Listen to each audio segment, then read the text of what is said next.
Itu setelah dibawa berobat kemana-mana, semua dokter mengatakan ini sudah merupakan penyakit terminal, tidak bisa diapa-apakan lagi. Maka saya memberitahu pada anak-anak saya jangan dimasukkan ke ICU.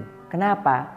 Karena begitu kita masuk di ICU, waduh, ada berbagai-bagai peralatan medis yang canggih yang harus dipasang di badan kita. Dan perawatan medis seperti itu tidak murah. Bisa-bisa 1 hari 15 juta.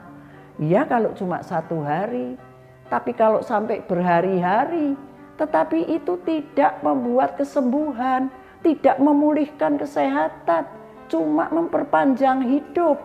Itu sama dengan memperpanjang penderitaan. Oleh karena kecanggihan alat-alat medis saat ini, orang bisa ada di ICU itu sampai berbulan-bulan. Dan itu pasti memberatkan anak cucu kita. Oleh karena itu mereka perlu diberitahu. Kalau sampai pada 1 hari saya ini terminal dan tidak bisa diapa-apakan lagi, saya memilih pulang ke rumah dan biarlah saya kembali ke rumah Bapak dengan cara alami. Dengan saya memberitahu hal ini kepada anak cucu saya, mereka tidak saling bertengkar, tidak saling mempersalahkan. Mereka tidak merasa bersalah. Mereka juga tidak bisa dikatai orang lain. Enggak, karena yang punya badan ini sendiri yang minta.